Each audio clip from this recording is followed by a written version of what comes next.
नमस्कार, स्वागत है आप सभी का द न्यूज 15 में और मैं हूं आपके साथ शिवानी मांगवानी। आइए नजर डालते हैं आज के इस खास रिपोर्ट पर। आज बजट सत्र का तीसरा दिन है। गुरुवार सुबह लोकसभा में कार्यवाही शुरू होते ही विपक्षी दलों ने अमेरिकी फर्म हिंडनबर्ग की अडानी पर रिपोर्ट को लेकर हंगामा शुरू कर दिया, जिस वजह से स्पीकर ओम बिरला ने संसद की कार्यवाही को पूरे दिन के लिए स्थगित कर दिया। सदन स्थगित होने के बाद तमाम विपक्षी नेताओं और सांसदों के साथ संसद के बाहर मीडिया से बातचीत के दौरान कांग्रेस पार्टी के अध्यक्ष मल्लिकार्जुन खड़गे ने कहा कि सभी पार्टियों के नेताओं ने मिलकर एक फैसला लिया है कि आर्थिक दृष्टि से देश में जो घटनाएं हो रही हैं उसे सदन में उठाना है। इसीलिए हमने एक नोटिस दिया था। हम इस नोटिस पर चर्चा चाहते हैं, लेकिन जब भी हम नोटिस देते हैं तो उसे रिजेक्ट कर दिया जाता है। देखिए वीडियो। आर्थिक दृष्टि से घोटाले हो रहे हैं, इसके बारे में एक आवाज में सदन में उठाना ये हमारा सबका मकसद है। इसीलिए हमने एक नोटिस दी थी 267 के तहत। मैं आपके लिए वो पढ़ के बताऊंगा ताकि उसमें क्या चीज़ें हमने लिखी है जिसका थोड़ा सा ठीक ढंग से उसका मालूमात आपको मिले। Suspension of business notice under rule 267 for 2nd February 2023. I hereby give notice under Rule 267 of the Rules of Procedure and Conduct of Business in the Council of States of Rajya Sabha, my intention to do the following motion for suspension of business listed for February 2023. So आज के business को suspend करके आप ये अपनी notice को महत्व देना और चर्चा के लिए परमिशन दें। और उसमें ये विषय हमने बताया कि that this house to suspend 0 hour and relevant rules relating to question hour and other businesses of the day to discuss the issue of investment by LIC, public sector banks and financial institutions in companies losing market value, endangering the hard-earned savings of crores of Indians. ये हमारा notice है और ये notice पे हम चर्चा चाहते थे, लेकिन और जब भी हम नोटिस देते हैं तो मुझे मालूम नहीं हो रहा कि किस तरह से किस तरीके का नोटिस देना चाहिए। हर वक्त हमारे नोटिस रिजेक्ट होते हैं। कांग्रेस अध्यक्ष मल्लिकार्जुन खड़गे ने आगे कहा कि हमने तय किया कि सदन में इस पर चर्चा करेंगे कि जिनका पैसा एलआईसी में है या अन्य संस्थानों में है वो कैसे बर्बाद हो रहा है। लोगों का पैसा चंद कंपनियों को दिया जा रहा है, जिसकी रिपोर्ट आने से कंपनी के शेयर गिर गए हैं। करोड़ों लोगों का पैसा एलआईसी और राष्ट्रीय बैंकों में लगा है। क्यों सरकार ऐसी कंपनियों में सरकारी संस्थानों को निवेश या कर्ज देने को मजबूर करती है, जिनका हिंडनबर्ग रिसर्च की रिपोर्ट में खुलासा किया है। हमारी मांग है कि संयुक्त सदस्य कमेटी का गठन किया जाना चाहिए। सुप्रीम कोर्ट के मुख्य न्यायाधीश की देखरेख में एक निष्पक्ष जांच हो, जिसकी रिपोर्ट दिन प्रतिदिन सार्वजनिक।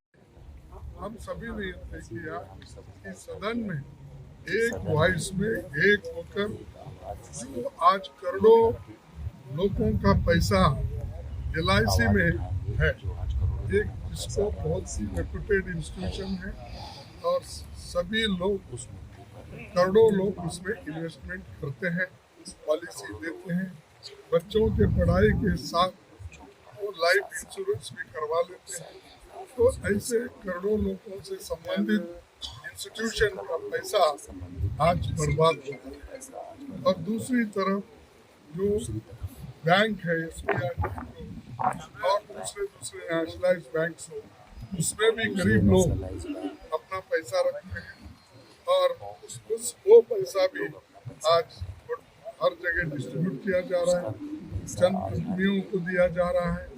और उस कंपनी के बारे में इंटरनेशनली एक रिपोर्ट जो बाहर आई यूएस की कंपनी, एक एडनबर्ग जो रिसर्च इंस्टीट्यूट है उसने बाहर निकाला है।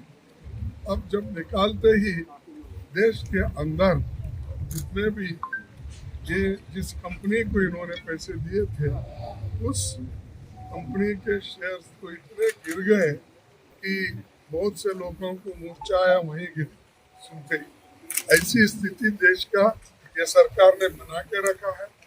और ये कौन कंपनी के मालिक है आपको तो मालूम है।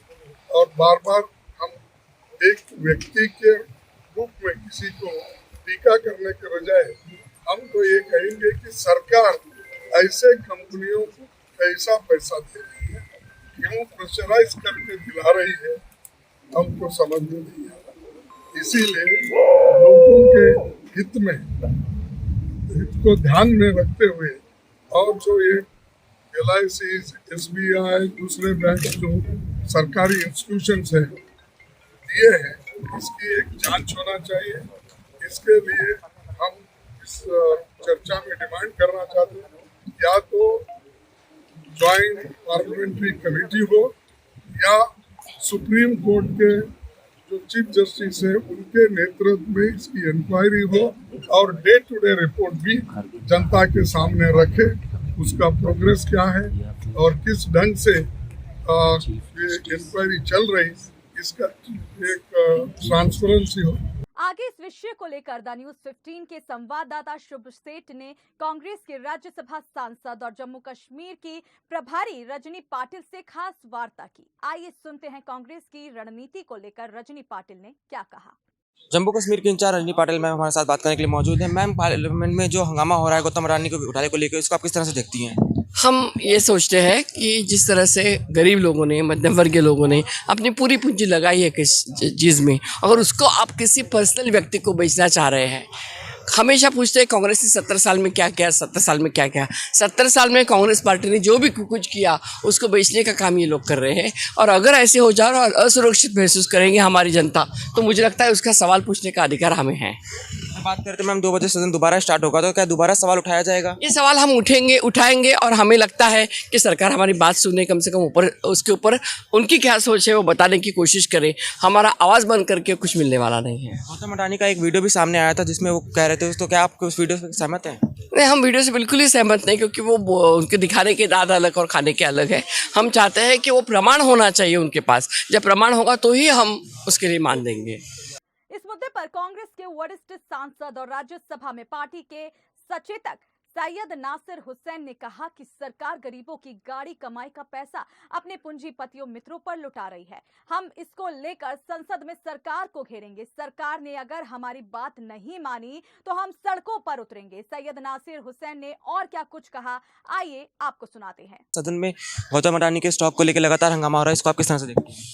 देखिए, जिस तरह से पूंजीपति दोस्तों को मदद करने की ये सरकार कोशिश की है, गरीब लोगों का पैसा उनको दिया है, आम आदमी का पैसा उनको दिया है। जो पैसा वो बुढ़ापे के लिए, अपने रिटायर्ड लाइफ के लिए, अपने बच्चों की शादियों के लिए, पढ़ाई के लिए जो पैसा रखते थे, वो पैसा सब निकाल के अपने दोस्तों को दिया और उनको ठग लिया है। इसके ऊपर कार्रवाई होना चाहिए। हम JPC की मांग किए हैं। आप लोग सदन में लगातार आवाज़ उठा रहे हैं, मांग कर रहे हैं और नोट्स भी दे रहे हैं, अगर नहीं बात सुनेंगे तो क्या करेंगे? अरे देखिए, हम तो मांग संसद के अंदर करेंगे, उस मुद्दे को उठाएंगे और संसद में बात नहीं सुनी जाएगी तो सड़कों पे उस मुद्दे को लेके जाएंगे। जाते जाते एक आखिरी सवाल, 2 बजे तक सदन बंद हो चुका है, इसके बाद आपकी क्या?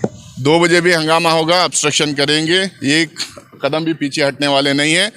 कांग्रेस प्रेसिडेंट मल्लिकार्जुन साहब के नेतृत्व में आज मीटिंग हुई थी। सारे political parties, opposition parties attend किए, 14-15 पार्टीज अटेंड किए और सारे लोग एक मत से कहे कि इस इश्यू पे पीछे नहीं हटना है। तो आप इनके बयानों से कितना सहमत है, हमें कमेंट बॉक्स में अपनी राय जरूर दें। साथ ही डेली अपडेट्स पाने के लिए हमें आज ही सब्सक्राइब भी कर दें।